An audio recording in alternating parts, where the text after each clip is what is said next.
welcome back to Concept Zone, and this is the platform where you can build your own concepts. So आज हम बात करने वाले हैं अगले ही टॉपिक जो अपने लास्ट टॉपिक कंप्लीट किया था, पैलेलिथिक एज। आज हम बात करेंगे मेसोलिथिक एज के बारे में। तो कुछ कंप्लेंट्स आई है मुझे हिंदी मीडियम वालों की तरफ से कि सर प्लीज आप हिंदी में भी एक्सप्लेन कीजिए। तो मैं हिंदी में भी एक्सप्लेन करने जा रहा हूँ, साथ साथ में कुछ हिंदी में बात करेंगे, कुछ इंग्लिश में बात करेंगे। टर्मिनोलॉजी में जो भी लिखूंगा वो इंग्लिश में लिखूंगा, साथ साथ में अपन बात करते जाएंगे कि भाई कैसे हिंदी में भी कैसे लिखना है इसको। ठीक है, चलिए। तो पहले तो आप इस कैलेंडर के ऊपर थोड़ा सा ध्यान दें कि भाई ये कैलेंडर आप कहते हो कि भाई 1000 से शुरू करके, अगर मैं मीजू की बात करूं, मेसोलिथिक एज की अगर मैं बात कर रहा हूं, तो अगर मैं बात करूं 10,000 से स्टार्ट करके 8,000 तक, है ना, 10,000 बीसी से 8,000 बीसी। अब लोग कहते हैं कि सर 10,000 से 8,000 ये तो कम हो रहा है, फिर ये सही कैसे हुआ? तो प्लीज थोड़ा सा इसके ऊपर थोड़ा सा ध्यान दें। मान लीजिए आपकी नंबर लाइन है, इट मे बी जीरो, मैं यहाँ पर जीरो मान रहा हूं, तो जीरो के आगे क्या होगा? 1 2 3 4 एंड सो ऑन। और मैं यहाँ अगर बात करूं तो -1 -2 -3 -4 और एंड सो ऑन, है ना। यहाँ पर मान लीजिए कहीं 10,000 है, माइनस में आएगा। यहाँ पे अगर मैं बात करूं, मान लो यहाँ पर है 1,000, यहाँ पर है 2,000, ये यहाँ पर मान लीजिए 2020 जिसको आप कह रहे हैं, है ना। तो ये एक नंबर लाइन है। अगर मैं आपको कहूं इनमें से -3 बड़ा है या -1, obviously you will say that. अगर मैं यहां से चलना शुरू कर रहा हूं, तो अगर मेरे को यहां तक जाना है तो पहले -4 आएगा या -3 आएगा? ऑब्वियस -4 आएगा। तो बस यही कहना चाहते हैं यहाँ पर BC, इसका मतलब होता है बिफोर क्राइस्ट। और इसका यहाँ पर AD भी आप सुनोगे, AD का मतलब होता है जीरो के बाद, ये आफ्टर डोमिनो। अब इसका मतलब क्या है, जरा मैं आपको थोड़ा सा ढंग से समझा दूं। ये जो जीरो है ये माना जाता है बेसिकली अपना जो जीसस क्राइस्ट है, जीसस क्राइस्ट का यहाँ पर बर्थ माना जाता है ना, यहाँ पे बर्थ माना जाता है। और ये कहते हैं कि भाई हम इसे जीरो मान रहे हैं, और इससे पहले वाला टाइम जो है उसे हम बिफोर क्राइस्ट के नाम से जानते हैं, और इसके बाद वाला जो टाइम है तो लोग कहते हैं आफ्टर डेथ। ये आफ्टर डेथ नहीं है, प्लीज इससे कंफ्यूज ना हो, ये है आफ्टर डोमिनो। ये बर्थ को ही जीरो मान रहे हैं, डेथ वेथ का कोई कंसेप्ट नहीं है यहाँ पर। यहाँ पे 60-70 साल में कोई बात नहीं हो रही है। ये जीरो इनके बर्थ को मानते हैं, उसके बाद के टाइम को एडी मानते हैं, उसके पहले वाले टाइम को बीसी मानते हैं, यानी कि बिफोर क्राइस्ट। तो अगर मैं कहूं -10, यानी कि अब ये पहले अगर मैं पीछे बात करूं तो 1 साल पहले, 2 साल पहले, 3 साल पहले, 4 साल पहले, 10,000 साल पहले। तो इस जीरो से 10,000 साल पहले अगर मान लो मैं यहाँ हूं 10,000 साल पहले, और अगर मैं मेरे बच्चे के बच्चे के बच्चे, अगर फॉर एग्जाम्पल अगर मैं अपने पीढ़ी की बात करूं, मान लीजिए वो 200 साल बाद की बात कर रहा हूं, तो यहां से 200 साल बाद तो इधर ही होगा। और यहां से मान लीजिए मैं 400 साल, अगर मैं 10,000 है फॉर एग्जाम्पल मैं बात कर रहा हूं यहां से 2,000 साल पहले, यानी कि मैं बात कर रहा हूं यहाँ पे 8,000 की। यहाँ से 2,000 साल बाद में तो माइनस, अब बड़ा कौन सा है? 8,000 है ना। तो यहाँ पर 200 साल बाद, 2,000 साल बाद की बात कर रहा हूँ, लेकिन यहां से अगर मैं कहूँ तो ये 8,000 पहले है ना। ये सुनो, तो 8,000 पहले आएगा या फिर 10,000 पहले आएगा? पहले आएगा 10,000, उसके बाद आएगा 8,000। तो मैं ये कह सकता हूँ कि -10,000 से लेकर मैं 8,000 तक की बात कर रहा हूँ, और ये माइनस हटाकर हमने यहाँ पे लिख दिया BC। तो ये था हमारा टाइम साइकिल। तो हम बात करेंगे आज मेसोलिथिक एज की, जिसके अंदर क्या है कि इस एज का टाइम जो माना गया है वो कहां से माना गया है? 10,000 से लेकर 8,000 के बीच का माना गया है। तो अब आई होप आपको समझ में आया होगा कि 10,000 पहले क्यों लिखा गया है। तो इस एज को मेसोलिथिक एज क्यों कहते हैं? मेसोलिथिक को हिंदी में कहते हैं मध्य पाषाण काल।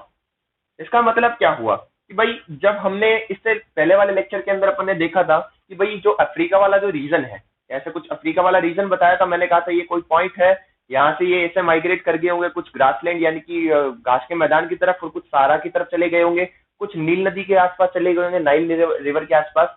तो ये जो माइग्रेशन हो रहा था ये हजारों सालों तक चला। मैंने उस टाइम पे बताया था 2 million BC to 10,000 BC, 10,000 BC। मैंने ये एज को मैंने कहा था पेरियोलिथिक एज, मतलब पाषाण काल, है ना। मैंने ये पाषाण काल बताया था। इस एज को यहां से लेकर ये 8,000 BC तक की मैं बात कर रहा हूं। इस एज को अपन कहते हैं मेसोलिथिक एज।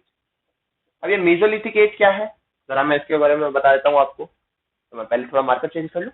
चलिए आगे देखिए, तो इस मेसोलिथिक एज को हिंदी में कहते हैं मध्य पाषाण काल।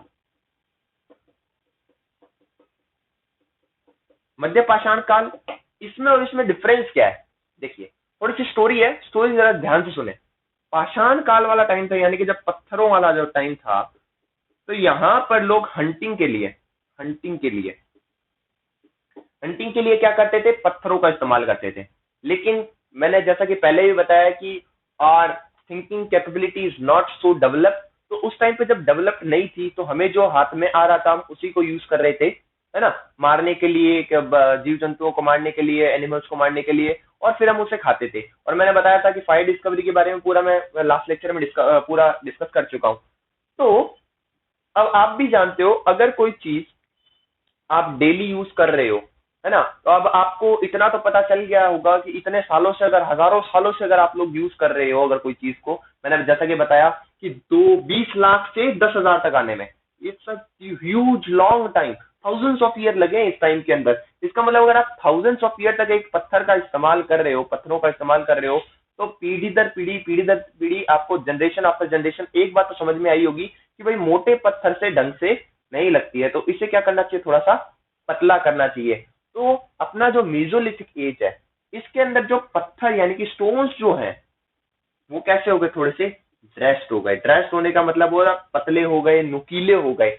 यहाँ पर आप एक फोटो देख पा रहे होगे, यहाँ पर एक पर्टिकुलर, यहाँ पर जो स्टोन्स है वो क्या थोड़े पतले हैं कंपेयर देन अभी जो यहाँ पर आपको इस जगह पर आपको एक पिक्चर दिख रही होगी, यहाँ पर जो स्टोन्स है वो थोड़े मोटे हैं, और यहाँ वाली जो पिक्चर आपको दिख रही है यहाँ पर क्या स्टोन्स थोड़े पतले हैं। तो नुकीले हो गए हैं, ड्रेस्ड मतलब यहाँ पर नुकीले से है, तो नुकीले पत्थर हो गए हैं, इसलिए यहाँ पर ये जो क्या बोलता है ट्रांजिशन आया है, उसी के कारण हम इसको बोल रहे हैं मेसोलिथिक एज। इतनी बात आपको समझ में आई होगी आई होप। तो यहाँ पर बेसिकली इंप्रूवमेंट क्या हुआ, एक तो ड्रेस्ड स्टोन्स मिले, दूसरा अब मैंने जैसा कि बताया कि लास्ट लेक्चर के अंदर जो नाइल रिवर है उसके आसपास जो सिविलाइजेशन है वो बस गई थी, है ना। और मैंने आपको बताया था कि आज की जो सबसे बड़ी बड़ी जो सिविलाइजेशन है, चाइनीज सिविलाइजेशन, चाहे इंडस वैली सिविलाइजेशन, चाहे आप नर्मदा की आसपास की सिविलाइजेशन देख लीजिए, चाहे आप मेसोपोटामियन सिविलाइजेशन देख लीजिए, तो ये सारी की सारी सिविलाइजेशन किसी न किसी नदी के किनारे है, यानी कि किसी रिवर के या फिर वाटर सोर्स के आसपास आपको मिलेगी। इसका मतलब ये हुआ water source is two important, और जब वाटर सोर्स इंपॉर्टेंट है तब इन्होंने जब हजारों साल से अगर वो वहां पर रह रहे हैं, इसका मतलब ये हुआ एक चीज उन्हें क्लियर हो गई होगी कि पानी के अंदर भी कुछ ना कुछ कोई ना कोई जीव रहता है। तो वहां से उन्होंने फिशिंग के ऊपर ध्यान दिया होगा। तो first one is dressed stone, second one is fishing activity. यहां से फिशिंग एक्टिविटी स्टार्ट हो गई थी, फिशिंग एक्टिविटी स्टार्ट हो गई होगी।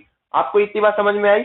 चलिए अगली बात और समझो कि जैसा कि मैंने बताया था डोमेस्टिकेशन ऑफ एनिमल्स के बारे में, तो एग्रीकल्चर से पहले जब वो एग्रीकल्चर से इतना वाकिफ नहीं थे स्टार्टिंग के अंदर, तो उन्हें डोमेस्टिकेशन समझ में आया, डोमेस्टिकेशन ऑफ एनिमल, ये आपको समझ में आ गया होगा। तो ये बेसिक 2 से 3 चीजें थी जो मेसोलिथिक एज के अंदर थी। हमारे इंडिया के अंदर काफी सारी साइट्स है, उनमें से जो इंपॉर्टेंट साइट्स है मैं उनके बारे में आज डिस्कस कर रहा हूँ। सबसे पहला है बैगोर राजस्थान के बारे में। अगर मैं यहाँ पर बात करूँ तो आपको एक इंडिया का मैप दिख रहा होगा, तो यहाँ पे ये जो राजस्थान है, राजस्थान के अंदर ये जो पर्टिकुलर आपको जो डिस्ट्रिक्ट दिख रहा है, जो एक पर्टिकुलर एरिया दिख रहा है, वहां पर क्या है पर्टिकुलर जो मेसोलिथिक एज है वहां की आपको वहां की आपको साइट्स मिली है। तो और सेकंड में अगर मैं बात करूं तो लास्ट टाइम मैंने बात करी थी भीमबेटका के बारे में। भीमबेटका के अंदर पैलेolithic एज की काफी सारी साइट्स मिली थी, लगभग 500 से लेकर 1000 गुफाओं से ज्यादा वहां पर गुफाएं मिली है, जहां पर पेंटिंग मिली है, मैंने आपको जैसा कि बताया था। तो उन्हीं के आसपास एक होशंगाबाद का एक एरिया है, वहां पर आदमगढ़ की हील्स है, वहां पर भी सेम व्हाइट कलर और रेड कलर की क्या बोलते हैं इसे पेंटिंग्स मिली है। तो ये जो आप यहाँ पे इंडिया का मैप दिख रहा होगा, तो ये मध्य प्रदेश के अंदर आदमगढ़ हिल्स जो है वहां पर ये सारी की सारी पेंटिंग्स मिली है। और अगर मैं अगली बात करूं तो एक और पर्टिकुलर साइट है इंडिया के अंदर, वो बहुत ज्यादा इंपॉर्टेंट है मेसोलिथिक एज के लिए। वो साइट है गुजरात के अंदर। गुजरात की साइट अगर मैं बात करूं, गुजरात गुजरात, सॉरी, गुजरात के अंदर भी एक साइट है जिसका नाम है लांगनाच। लांगनाच, तो ये लांगनाच जो साइट है वो आपको यहीं पे मैप में दिख रहा होगा। यहाँ पर गुजरात, गुजरात का हाईलाइटेड एरिया है लांगनाच, पर्टिकुलर डिस्ट्रिक्ट एरिया है ये। यहाँ पर भी काफी सारी मेसोलिथिक एज की काफी सारी मतलब क्या बोलते हैं एविडेंस मिले हैं, जहाँ से हमें ये पता चलता है कि हाँ यहाँ पर जो सिविलाइजेशन थी वो मेसोलिथिक एज की थी। वहां पर पतले नुकीले स्टोन्स मिले हैं, है ना। और उसके अलावा वहां पर भी कुछ पेंटिंग्स देखने को मिली है, कुछ सिविलाइजेशन से रिलेटेड और भी काफी सारी जो आसपास का जो एरिया है वहां पर और भी काफी सारी ऐसी चीजें मिली है जिससे अपने को ये पता चल रहा है कि ये मेसोलिथिक एज का एरिया है। और मैं आपको एक बात और बता चुका हूँ भीमबेटका के बारे में भी। तो ये भीमबेटका के भी जो एरिया है वहां पर जो केव्स है वो भी इन्हीं मेसोलिथिक एज तक रिलेट करती है। तो आई होप आप लोगों को यहाँ तक कुछ समझ आया होगा कि मेसोलिथिक एज क्या था। और यहाँ पर एक प्लीज ध्यान रखें ट्रांजिशन का, मैंने क्या बताया, paleolithic age to mesolithic age. अब अपन बात करेंगे नियोलिथिक एज की नेक्स्ट लेक्चर के अंदर। यहाँ पर थे मोटे स्टोन, मोटे पत्थर, यानी कि अनड्रेस्ड स्टोन्स, ये बात ध्यान रखें। यहां पर मैं बात कर रहा हूं नुकीले पत्थर,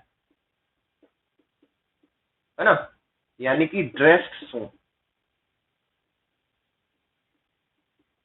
नेक्स्ट अपन जो नियोलिथिक एज आएगी उसके अंदर अपन देखेंगे ये जो नुकीले पत्थर है। अब रात दिन अगर आप एक बात आप भी सोचिए कि अगर आप जैसे फॉर एग्जांपल ये मार्कर है, अगर मैं इसे डेली यूज कर रहा हूं तो क्या ये मेरी चीज नहीं है क्या? Yes, it's mine. अगर ये मेरी है तो अगर मैं चाहता हूं कि इससे मैं लंबे टाइम तक एक अच्छे एक सस्टेनेबल टाइम तक अगर मैं इसका यूज करूं तो मैं इसका देखभाल करना शुरू करूंगा कि नहीं करूंगा? Yes, I will take care of it. So neolithic age के अंदर अपन देखेंगे यही नुकीले पत्थर थोड़े और शार्प हो गए हैं प्लस पॉलिश्ड हो गए हैं, यानी कि इसके ऊपर एक पर्टिकुलर कंजर्वेशन के लिए, स्टोन की कंजर्वेशन के लिए यहाँ पर पॉलिशिंग की गई है ताकि ये कंजर्व रहे, ताकि मैं ये एक तरीके से कहते हैं ना एक अपनी चीज से प्यार सा हो जाता है। बस वही चीज अपन देखने वाले हैं नियोलिथिक एज के अंदर, वो देखेंगे अपन नेक्स्ट लेक्चर के अंदर। तब तक के लिए thank you so much, have a nice day. अगर आपको थोड़ा सा ये लेक्चर अच्छा लगा है तो प्लीज सेशन को लाइक करें, चैनल को सब्सक्राइब करें, और अगर कोई और फ्रेंड है आपका तो प्लीज उसके साथ शेयर जरूर करें ये। और इसी के साथ नेक्स्ट लेक्चर में मिलेंगे। Thank you so much.